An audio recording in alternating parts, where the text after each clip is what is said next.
जय माता दी। Welcome to छाया सिंह की रसोई। आज मैं फास्टिंग की रेसिपी आप लोग से शेयर करने जा रही हूँ। ये इंग्रेडिएंट्स हैं। साबूदाना लिया हुआ है भिगा के मैंने, इधर आलू ग्रेट करके लिया उबला, मूंगफली भुनी हुई, देसी घी, धनिया की पत्ती, हरी मिर्ची एंड टमाटर। चलिए बनाना स्टार्ट करते हैं। पहले ये भुनी हुई मूंगफली को हम ग्राइंड करेंगे। ये देखिए ऐसा दरदरा मूंगफली को आपको पीस लेना है।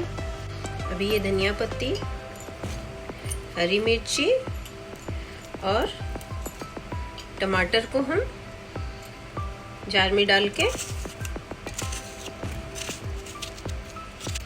पीस लेंगे।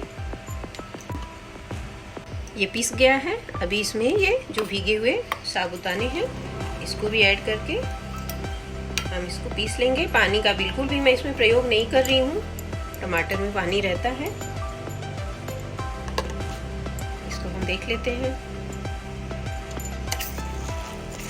ये देखिए, छोटा टमाटर रहे तो आप 2 से 3 डाल लीजिए, बड़ा रहे तो 1 डाल लीजिए। उसमें पानी रहता है, उसके सहारे साबूदाना अच्छे से पीस जाता है। थोड़ा दरदरा ही रखना है, इसका पेस्ट नहीं बनाना है। अभी एक बाउल में हम साबूदाने को है निकाल लेंगे। अभी ये ग्रेट किया हुआ जो उबला आलू है इसको भी ऐड करेंगे एंड लास्ट में ये पिसी हुई मूंगफली। अब इन सबको हम अच्छे से मिक्स कर लें। आप नॉर्मल डे में खाने के लिए भी इसको बना सकते हैं, तो उसमें आप थोड़ा सा बेसन और नमक ऐड कर सकते हैं। ये मैं फास्टिंग के लिए बना रही हूँ, इसके लिए इसमें मैं बेसन ऐड नहीं कर रही हूँ और इसमें मैं सेंधा नमक भी ऐड नहीं कर रही हूँ, क्योंकि हम फास्टिंग में सेंधा नमक भी नहीं खाते हैं, बिना नमक के ही खाते हैं। तो अगर आप सेंधा नमक खाते हैं तो इसमें ऐड कर लीजिएगा। और जो आप नहीं खाते, मिर्ची, टमाटर, जो भी नहीं खाते उसको स्किप कर दीजिएगा। और ये लास्ट में 1 चम्मच घी ऐड करके इसको अच्छे से मिक्स करना है आपको। अभी मैं चलिए आपको बता ही देती हूँ कि मैं आज फास्टिंग का साबूदाना पराठा बना रही हूँ। नवरात्रि में आप भी इसको बना के खा सकते हैं, नॉर्मल डे में भी खा सकते हैं। ये सब अच्छे से मिक्स हो गया है। चलिए अभी पराठा बनाते हैं।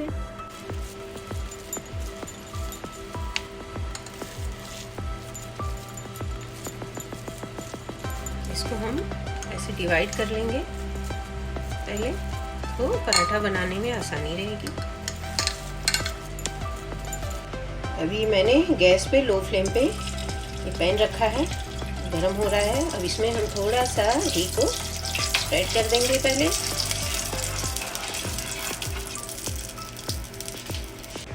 और अभी थोड़ा सा हम हाथ में घी लगाएंगे और इसको हाथों से ही बनाना है।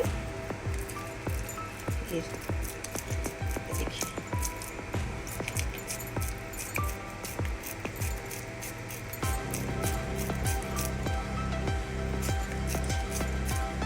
संभाल के आप हाथों से इसको ऐसे ही पराठे का शेप आपको इसको दे देना है।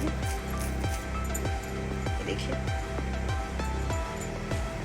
अभी इसको हम पैन में ऐसे ही डाल देंगे संभाल के। आप छोटा बड़ा जैसे में आप कंफर्टेबल हो वैसा बना सकते हैं। तो लो फ्लेम पे ही आपको तलना है, हाई पे नहीं करना है। इसको 2 मिनट तक लो फ्लेम पे ऐसे ही हम ढक के पकाएंगे। 2 मिनट हो गया है। अभी हम इसको चेक कर लेते हैं। इसको बहुत संभाल के आपको पलटना है। थोड़ा सा इस पे ऊपर से पहले आप घी डाल लीजिए। आप ऑयल में खाते हैं तो ऑयल में बना लीजिए। आओ देखिए तो कितने अच्छे से सिक गया है। आप भी फास्टिंग का ऐसा पराठा साबूदाना का बना सकते हैं। अब इधर भी हम 2 मिनट इसको ढक के स्लो फ्लेम पे पकाएंगे। ये 3 मिनट एक साइड सेक के हो गया है। फ्लेम पे डिपेंड करता है कि आप किस पे पका रहे हैं, उस हिसाब से आप 2 मिनट 3 मिनट पका सकते हैं। लगभग इसको मैंने 5 मिनट तक पकाया है। आप भी वैसे साबूदाने का पराठा फास्टिंग का बना सकते हैं। बनाना बहुत ही आसान है और खाने में बहुत ही टेस्टी होता है। देखिए ऐसे ही सारे बना लेंगे। आपको इसको बहुत ही केयरफुली बनाना है क्योंकि ये बहुत सॉफ्ट होता है, ध्यान नहीं देंगे तो फिर टूटने लगता है।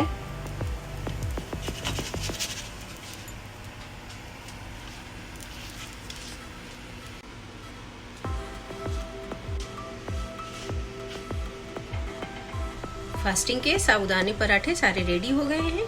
इसके लिए मैंने इधर दही लिया है और यहाँ मूंगफली की चटनी ली है। मूंगफली की चटनी का वीडियो मैं शेयर कर चुकी हूँ, आप लोग देखना। फास्टिंग के लिए बनाना है तो उसमें आप लहसुन नमक नहीं डालना, आप नमक की जगह सेंधा नमक डाल के बनाना। फिर मिलते हैं आपसे नई रेसिपी के साथ न्यू वीडियो में। जय माता दी। Again happy Navratri. Please like share subscribe and comment. Thank you.